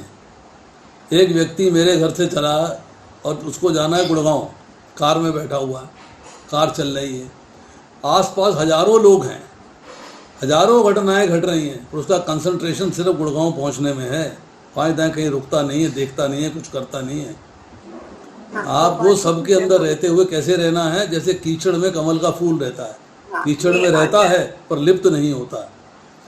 मैंने आपको बताया, सबके साथ व्यवहार रखना है, समानता का व्यवहार रखना है। समानता मीन्स सबको आदर मान सम्मान देना है, बट अपना जो समर्पण है वो भक्ति के प्रति है। यस, मुझे वो भी करनी है। उसके लिए कैसे कैसे कंप्रोमाइज़ करने पड़ते हैं, कैसे। अब आपसे किसी ने कुछ कह दिया, अब मैं आपको एक उदाहरण देता हूँ। मैं ईस्ट ऑफ कैलाश में लेक्चर दे के हटा, तो एक माता जी आ गई मेरे पास, 3 बच्चे आ गए, पति आ गए। माता जी कहती, मैं बड़ी दुखी हूँ। क्या हो गया? मेरे पति बड़े अच्छे हैं तो दुख क्या है, बच्चे बड़े अच्छे हैं, दुख क्या है? तो क्यों दुखी हो भाई? मेरा अपना घर है, फिर क्यों दुखी हो? मैं दुखी हूँ कि मेरे घर में मेरी देवरानी जो है ना, उसने मेरा जीना मुश्किल किया हुआ है। मेरी देवरानी ने मेरा जीना मुश्किल किया हुआ है, मैं बड़ी दुखी हूँ। मैं मतलब इतनी टेंशन में रहती हूँ, कुछ कहने की हद नहीं। अब सिचुएशन तो डिफ़िकल्ट है। मैंने उसे एक बात कही, मैंने कहा, अगर तुमको अपने जीवन में तुमने कुछ पुण्य कर्म किए हैं, कुछ पाप कर्म किए हैं, तो पाप कर्म तो भोगोगी ना? बोली, हाँ जी भोगेंगे। मैंने कहा, पाप कर्म भुगतवाएगा कौन? कोई तो करेगा तुम्हारे लिए। बोली, हाँ। मैंने कहा, देवरानी कर रही है। तुम्हारे घर में भगवान ने देवरानी को भेजा है कि इस स्त्री के पाप कर्मों को कम करो, और ये भक्ति में लगी हुई है, मेरे धाम आ जाएगी। तो वो तो तुम्हारे लिए बून है, बोनस है तुम्हारे लिए। उसकी तुम्हें तारीफ करनी चाहिए, धन्यवाद करना चाहिए, उसे प्रेम करना चाहिए, उसका जो शुक्रिया मनाना चाहिए कि मेरे पाप कर्म कम कर रही है। 6 महीने के बाद फिर लौट के आई, फिर मेरा लेक्चर था, फिर उस दिन आई, बाई चांस आई हुई थी उस दिन मंदिर, फिर आई मेरी, कहती, प्रभु जी आपने मुझे 6 महीना पहले एक सीख दी थी, मैंने उसके बाद सोचना बंद कर दिया देवरानी के बारे में, और मैं बड़ी सुखी हूँ, मेरे पाप कर्म कट रहे हैं। फील चेंज हुआ। देवरानी वही है, तुम भी वही हो, पति भी वही है, बच्चे भी वही हैं, पर साइकोलॉजिकली तुम्हारा मेंटल जो है एक सीन चेंज हो गया कि सब मुझे उससे मेरे पाप कर्म कम हो रहे, जो करती उसे करने दो। तो संसार में रहते हुए कष्ट मिलते हैं, दुख मिलते हैं, तकलीफ़ें मिलती हैं, परेशानियां मिलती हैं, उन सबको आपको झेल जाना है, और उनको झेलते हुए उसके अंदर आपको एडजस्टमेंट करनी है कि कैसे मेरी एडजस्टमेंट हो सकती है कि मेरी भक्ति भी चलती रहे और मेरे पाप कर्म भी कम होते रहे। तो परेशानी कोई नहीं, क्या दिक्कत है? अगर प्रभु जी हम सारी कठिनाइयों को फेस करते हुए अपनी साधना को पक्का रखें, तो क्या भगवान प्रसन्न हो जाएंगे, हमें बुला लेंगे? क्यों नहीं बुलाएंगे? भाव होना चाहिए ना, भाव होना चाहिए। एक व्यक्ति भगवान के दर्शन करने की चाहना रखता था, बहुत चाहना थी भगवान के दर्शन हो जाए, और उसके पास कुछ नहीं था, भिखारी था वो। भिक्षा मिलती थी तो खा लेता था, वरना भगवान का स्मरण करता रहता था, नहीं मिलती थी नहीं खाता था, चिंता नहीं करता था। अब एक दिन जो है उसको एक महात्मा जी मिल गए। ने कहा, महात्मा जी तो भगवान को मिले होंगे, जानते होंगे, मुझे भगवान से मिला देंगे। तो मैं उससे महात्मा जी से कहा, महात्मा जी मुझे भगवान से मिला दीजिए, मैं भगवान के दर्शन करना चाहता हूँ। महात्मा ने कहा, सेवा किया कर। बोले, क्या सेवा करूँ? कि भगवान को भोग लगाया कर। मेरे पास कुछ नहीं है, मैं तो भिक्षा मांगता हूँ, जो रोटी मिलती खा लेता हूँ, नहीं मिलती मैं नहीं खाता। बोले, कोई बात नहीं, मानसिक भोग लगाया कर, मन से चूल्हा बना लिया, मन से अग्नि ले आया, मन से लकड़ियाँ ले आया, मन से आग लगा दी, मन से पतीला रख दिया, मन से कड़छी रख दी, मन से दूध डाल दिया, मन से चावल डाल दिए, मन से दही चीनी डाल दी और खीर बना दी, और मन से कटोरी ले ली, मन से कटोरी रखी, भगवान खाइए। बहुत दिन बीत गए, मेरा दर्शन तो हुए नहीं। ये भगवान ने कटोरी उटोरी महात्मा जी ने बता दिया, मुझे बेवकूफ़ तो नहीं बना दिया, चेक कर लेता हूँ। उसने ये कटोरी रखी, उंगली डाली, उंगली जल गई। यार तो वाकई है, कुछ तो मज़ा है इसके अंदर। एक दिन मन किया भगवान को नींबू पानी पिला दूँ, तो लोटा दिया, उसमें 3 मुट्ठी चीनी डाल दी। 3 मुट्ठी चीनी डाली तो देखा लोटा तो छोटा है, मुट्ठी ज़्यादा हो जाएगी, तो लोटे में से हाथ डाल के 1 मुट्ठी चीनी में निकालने लगा बाहर। भाव देखिए कि भगवान ज़्यादा मीठा ना पी जाए, नाप तोल के मीठा होना चाहिए, रोज़ सेवा कर रहा मन से। तो भगवान ने आगे हाथ पकड़ लिया, भगवान प्रकट हो गए। देखा सामने भगवान खड़े हैं। भगवान कहने लगे तू क्या कर रहा था? दंडवत किया, प्रणाम किया, कहता भगवान मैं आपको आज नींबू पानी पिलाने का मन था, तो मैंने देखा चीनी ज़्यादा हो गई है, इसलिए मैं 1 मुट्ठी चीनी बाहर निकाल रहा था। भगवान ठिठोली करते हैं, हंसते हैं, कहते ये बता कि तुझे चीनी खरीदने में कितना खर्चा करना पड़ा था, तू आज 1 मुट्ठी चीनी बचा रहा है, बता कुछ खर्चा किया था तूने? चुप, शांत। तो भगवान तो भाव से प्रकट होते हैं। तो इसलिए आप जब संसार में रहती हैं, आपके मन के अंदर अगर भाव के प्रति, भगवान के प्रति भाव आ जाएगा, भगवान की सेवा का भाव आ जाएगा, भगवान से प्रेम का भाव आ जाएगा, तो भगवान अपने धाम लेके जाएंगे, छोड़ेंगे नहीं आपको। अगर हमें कुछ गुण हम अच्छे से डेवलप नहीं कर पाए और कुछ गुण रह गए तो भगवान क्या करेंगे? जोर से बोलिए माता जी। प्रभु जी, जैसे कि मान लीजिए हमारे को अपने अंदर 26 गुण विकसित करने हैं और हम अपने अंदर 20 गुण विकसित कर पाए, 6 नहीं कर पाए, तब क्या करेंगे? कोई बात नहीं, भगवान काउंटिंग थोड़ा करते हैं। एक भक्त से पूछा किसी ने कि तुम हरे कृष्ण महामंत्र का जप करते हो? बोले हाँ जी करता हूँ। एक स्टोरी है, उसने कहा करके सुनाओ। हरे कृष्ण हरे कृष्ण हरे कृष्ण। अरे भाई पूरा तो बोल नहीं रहे हो। कहता बच्चे को पानी बोलना आता है? बोला नहीं। मम बोलता है ना? हाँ जी। माँ समझ जाती है ना? बोला हाँ जी। कहता भगवान समझ जाएंगे ना कि मैं उनके मंत्र का जप कर रहा हूँ, अधूरा कर रहा हूँ तो क्या हो गया? भगवान शब्द शब्द पे गौर करेंगे क्या? वो भक्त का भाव है, वो भक्त का भाव है, वो ऐसा सोचता है।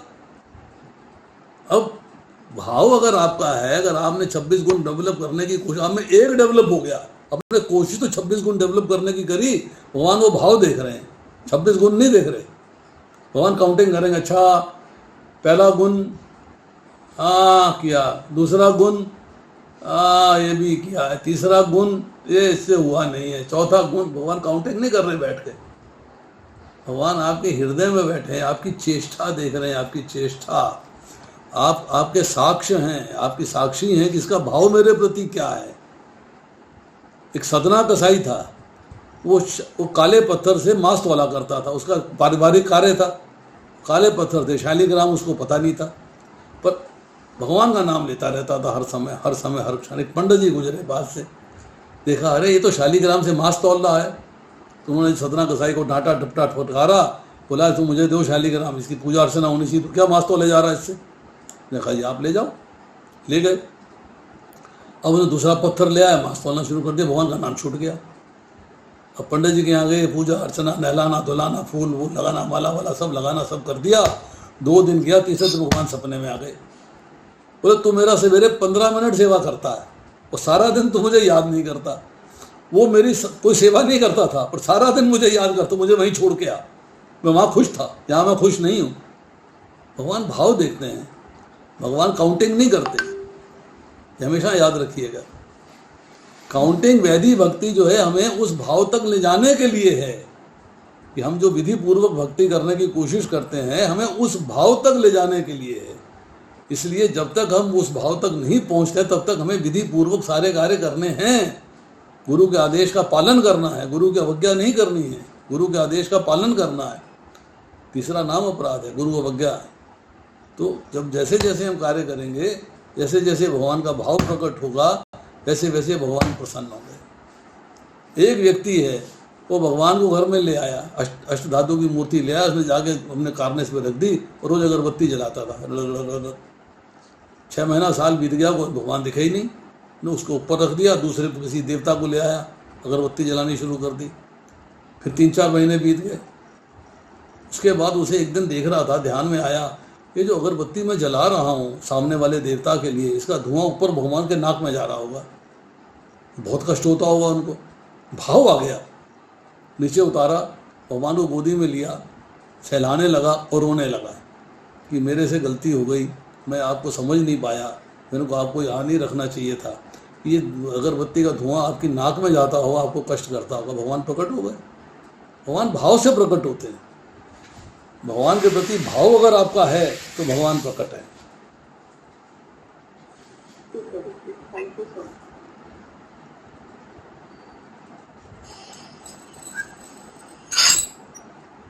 हरे कृष्णा प्रभु जी, दंडवत प्रणाम। यस प्रभु।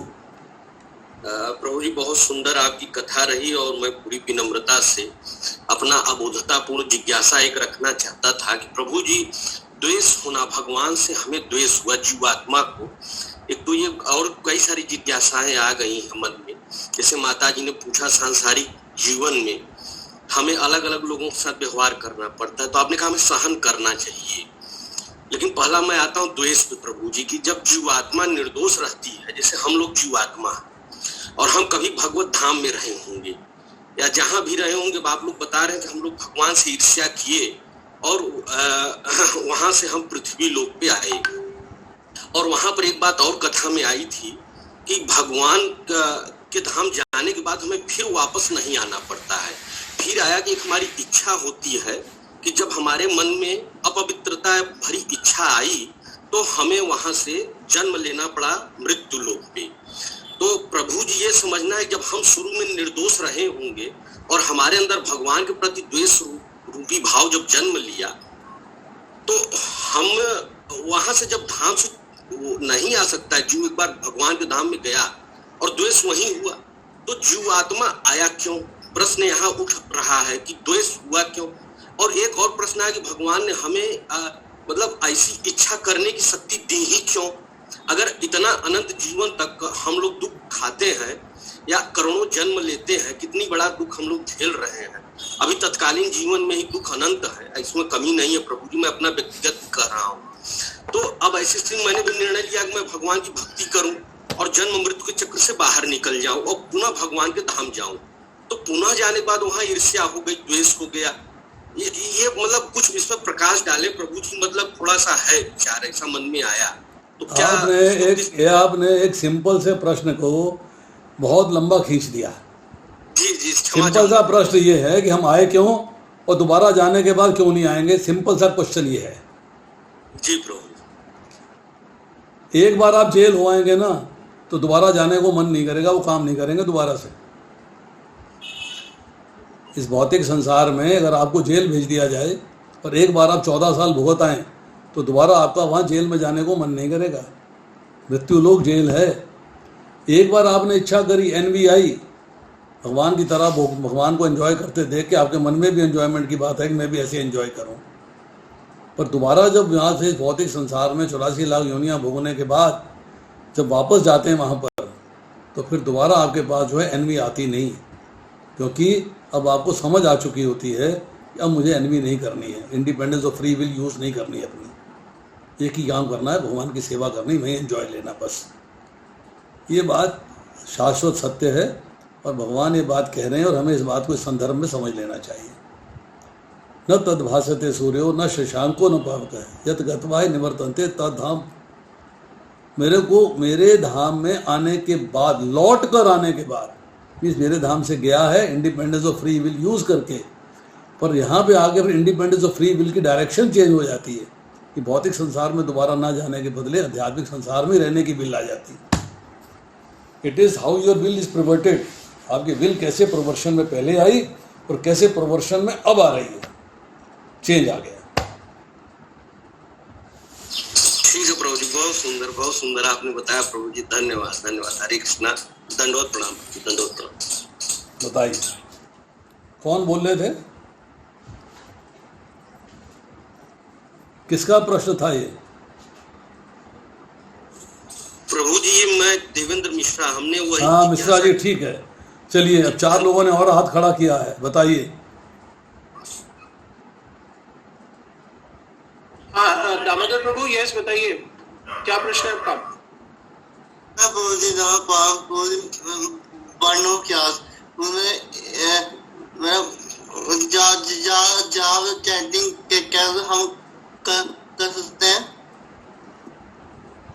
क्या सवाल है प्रभु जी इनका?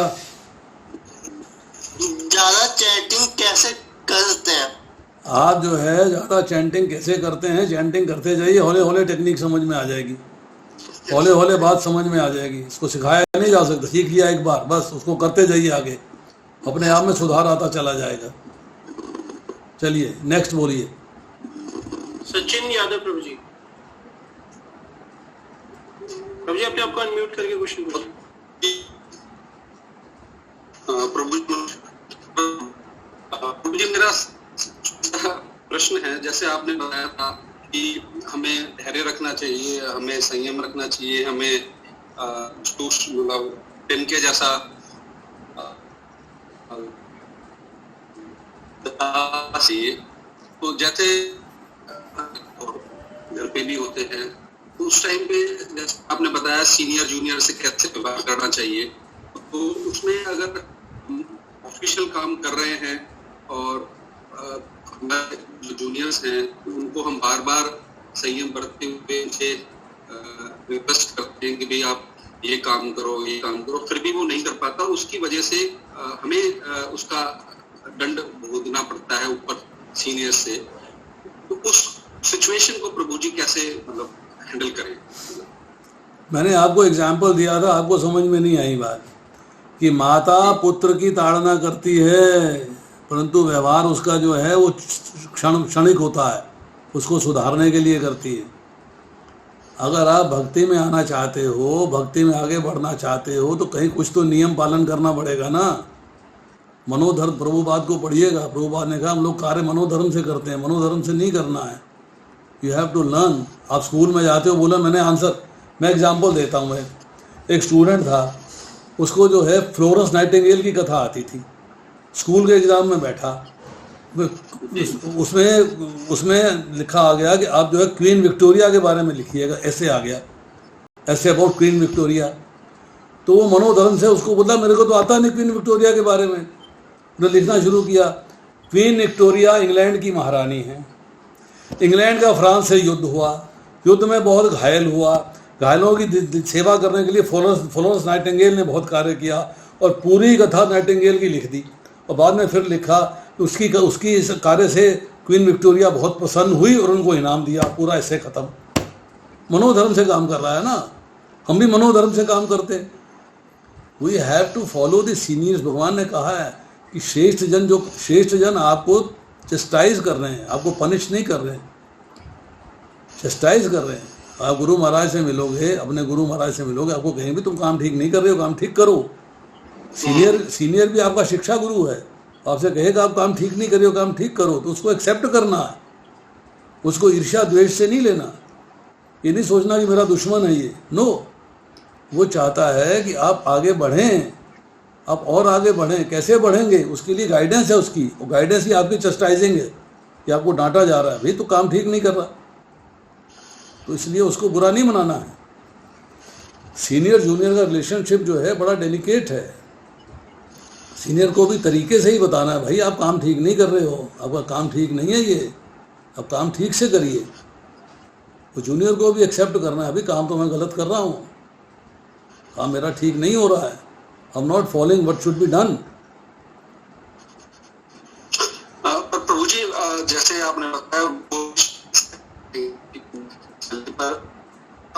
कि अगर जूनियर जो है अगर उसको बार बार उससे कह के और फिर भी वो उस चीज को अडॉप्ट नहीं करता है, तो काम छोड़, उसको काम नहीं बताइए आप, डोंट टेल हिम जॉब, जो कर रहा है उसे करने दीजिए, अपने आप सुधार आएगा, इंडिपेंडेंस फ्री विल काम करेगी।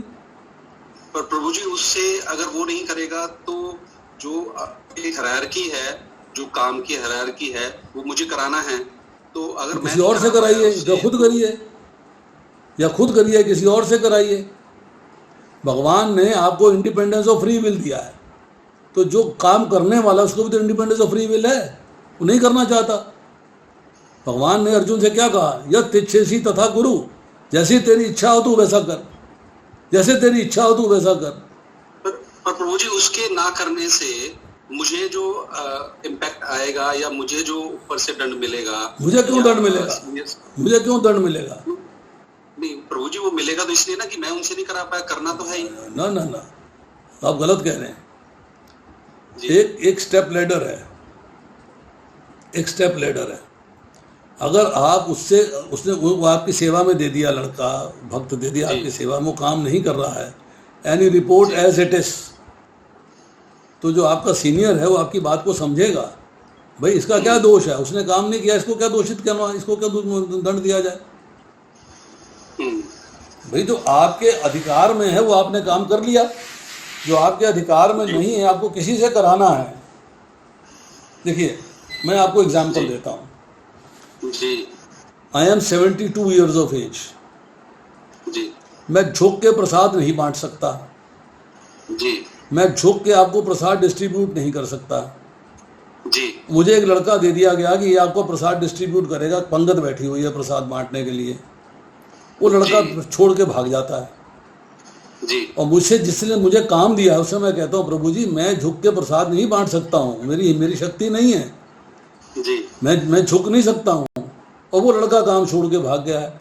तो जो मेरे सीनियर है मुझे क्यों पनिश करेंगे?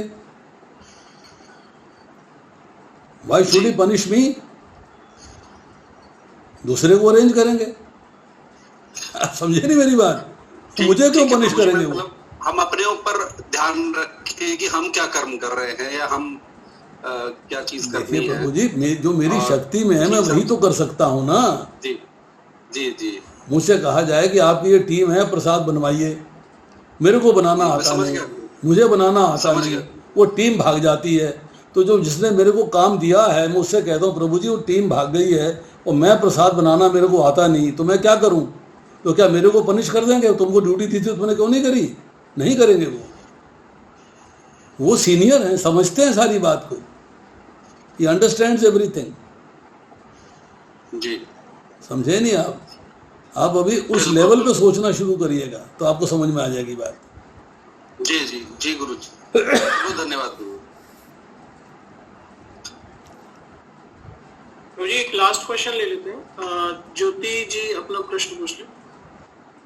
हरे कृष्ण प्रभु जी, दंडवत प्रणाम। यस माता जी बोलिए। प्रभु जी मुझे ये पूछना था कि हम अपने आचरण से कैसे प्रीच कर सकते हैं? आचरण से कैसे प्रीच कर सकते हैं? जी प्रभु जी। आप क्या आचरण समझते हैं कि आपका होना चाहिए? क्या हम अपना आचरण करें, क्योंकि लोग देख के ज्यादा सीखते हैं और सुन के कम। देखिए टीचर है, टीचर अपने शिष्य को दिखाता है, समझाता है कि कैसे पढ़ना चाहिए, कैसे लिखना चाहिए, कैसे कार्य करना चाहिए। जब आप उस कार्य को खुद करके दिखाएंगे तो आपका आचरण हो जाएगा। जी बिल्कुल प्रभु जी। तो दूसरा आदमी सीखेगा। जी। समझे नहीं? आप बोलेंगे नहीं नहीं देखो भैया ऐसा है कि तुम करो, मैं नहीं करूँगी। बोले भाई आप नहीं करोगी तो हमें कैसे सिखाओगी आप? You have to practise. आप कृष्णा कॉन्शियसनेस को प्रैक्टिस करेंगे तभी तो आप दूसरे को प्रैक्टिस सिखा पाएंगे।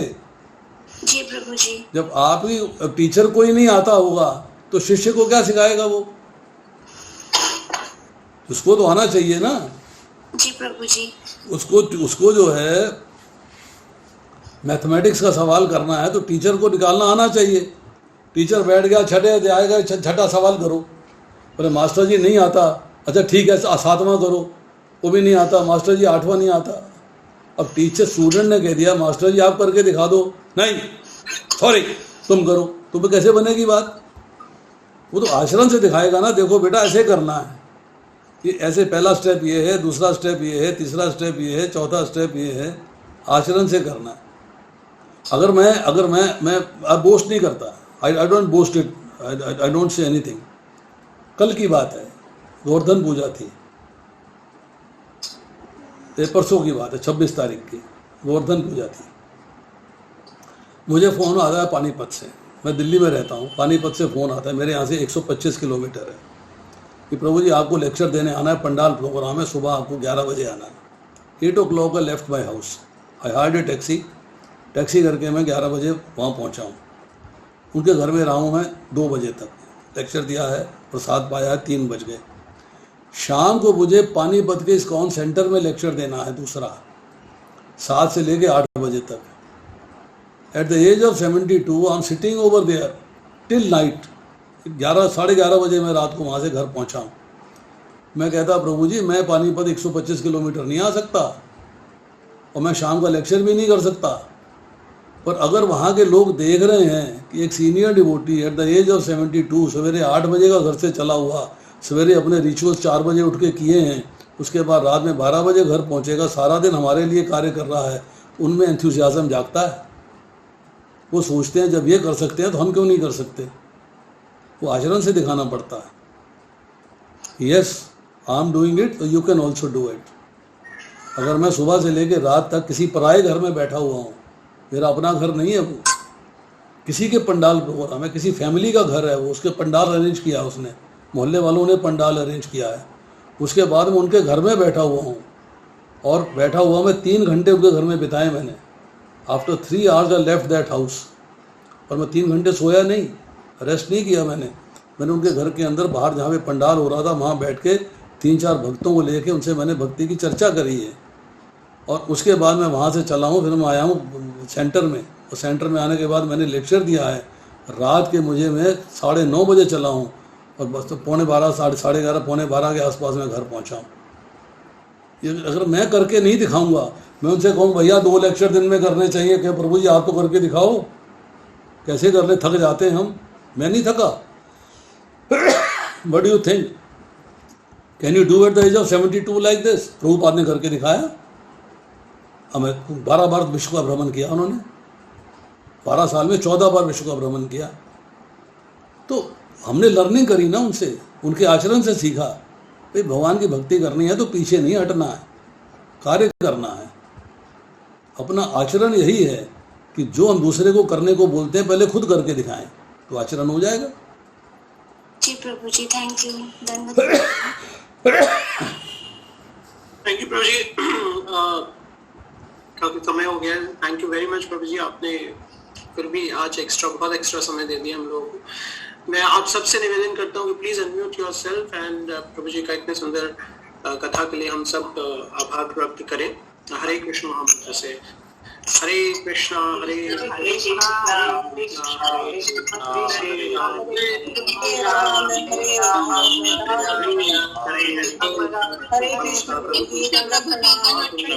बहुत बहुत हरे कृष्णा प्रभु जी, हरे कृष्णा, दंडवत प्रणाम।